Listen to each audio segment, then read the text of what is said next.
We've had a pump in Bitcoin, a little tiny pump. Everybody's euphoric now, but I have some slightly bad news about just this pump, okay? You're gonna wanna hear it just to prepare yourself. I'm not turning bearish. Stick around. But first, here's a great tweet from Brandon Turp on Twitter. He says, your $60,000 car drops to $20,000 in 5 years. Your $90,000 Bitcoin will 3x in 5 years. Yes, it's probably gonna 3x in 5 years at least. One is rotting in your driveway. The other is your escape plan. Don't mess this up. And it's about status, guys. This, like, you've seen it on Twitter, you've seen it on YouTube. You got all these brand new influencers buying up Ferraris, Lamborghinis, Bentleys, whatever they are, right? And then you can tell they don't know how to deal with their money because they all of a sudden start getting depressed during a downtrend. You know, why is that? Because first off, they don't know how to manage their money. They're probably very new to money as well. They probably like, oh my gosh, all of a sudden I made a lot of money and I'm an influencer, sweet, you know? So I'm gonna talk a lot and I'm gonna try to get as many followers as possible. Well guys, be very careful here. This is not the way to handle your money. First off, you should be very responsible with your money, not going crazy on altcoins. If you're part of learningcrypto.com, you will know we never went crazy on altcoins. We never did. Throughout an entire over a decade now, I've never put more of any other coin than Bitcoin in my portfolio, okay? And there's a reason for that. So let's move on to how crazy this economic disaster that is happening in the United States. And yes, there is an economic absolute disaster and nobody's going to fix this, guys, because number one, as I've been saying all along, the Federal Reserve is still going to be fully in charge, fully in power, and nobody's going to tell them what to do. As you know already, I've said this many times, but here's an interesting one. Klarna, which is a Swedish fintech company, lands buy now, pay later deal with DoorDash, notching another win ahead of an IPO. Now, keep in mind this. You may think, who cares about this? People are financing their food now. They're literally taking credit out for fast food. I'm not kidding you. This is horrible. Okay, so Klarna, the buy now pay later lender that headed for an initial public offering, said on Thursday that it signed on DoorDash as a partner, another sign of momentum for public market investors. So this could actually be a thing. Now here's a customer from this, all right, that spoke out to the BBC. They said, I wasn't too worried about my credit card score because it was quite good. The next time I checked, it had nearly halved. And so this is after, you know, there's $18 billion of, total debt balance in the United States right now. That number is going to get much worse with inflation because the currency is going to be printed into oblivion. What do you think? When people say, "Oh yeah, we want lower interest rates," that's lowering the value of the currency. That determines the value of the currency, literally, and people are begging for it to be lower. It's psychotic. And also, what's happening right now is the tariffs. So tariffs is a tax on you guys. If you're a US citizen, that is a tax on you guys, for sure, because it's gonna cost more for those goods to come into your house or whatever, or services, or anything like building houses, aluminum.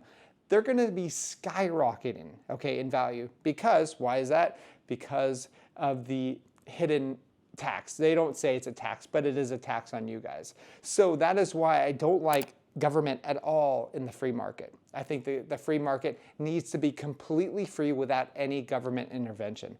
That's me. That's laissez-faire at its best. And okay, here's the craziest part of all of this, is that when credit is issued, more currency is printed out of thin air. That's how credit works.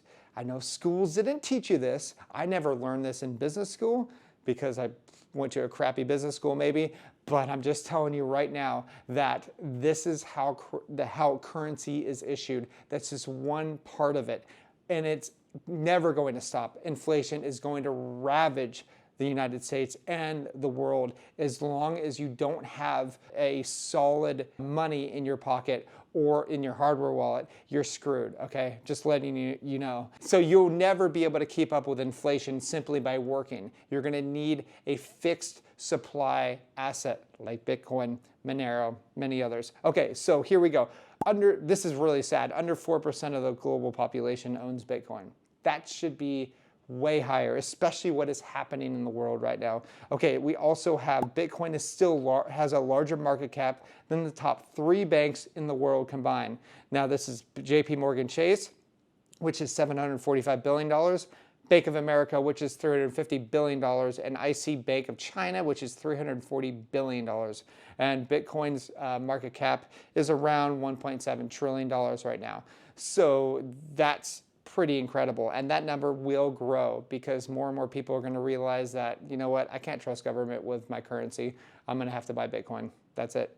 So also you have now Eric Trump. He says, traditional finance better catch up with crypto or it will quickly become extinct. Now, I think he's lying here.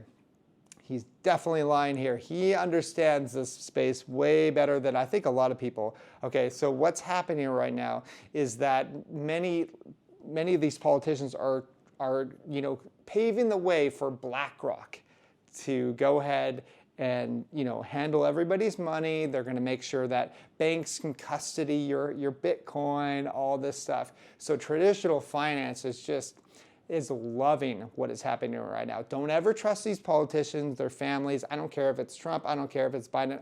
I don't care if it's a monkey on Mars. It doesn't matter who it is. You don't trust these people, all right? There's a whole old saying in Bitcoin, don't trust, verify. And you can get a shirt like that at shop.learningcrypto.com. Now let's move on to the Bitcoin pump. Okay, so here's something interesting. We do have a CME gap. That is located between $84,200 and $85,000. And there's also a CME gap from a few weeks ago that hasn't been completely filled, which stretches down to about $82,000. Now you can also find this on Rec Capital, very good Twitter. But this is really important for you to understand, like, guys, if we do go back down and up, it doesn't matter. It doesn't change where this bull market is going, okay? Think about it this way. So when we first hit $73,000, it proceeded to go back down to about almost $49,000, or maybe it hit that. But on some exchanges it hit that. So, and people thought it was over, but it wasn't over. And if you sold it, if you listened to so many of those influencers that said, "Oh my gosh, the bear market is here," you would have lost out in a double. Right? Remember how it's eventually it went to $109,000 exactly. So this is why you need to take your emotions out of the market, put it in a trash can, and relax. If you need your handheld, check out learningcrypto.com. I'm there to help guide people on what a healthy portfolio looks like, because our portfolio is very healthy. We've already taken profit, and we are going to take out more profits in the future. And I'm expecting an alt season too. Many people aren't, but I am. So anyways, you like and subscribe. Check us down below at learningcrypto.com. And also let me know what your thoughts are below of whether or not where you think we are in this bear market or bull market. All right, talk to you soon.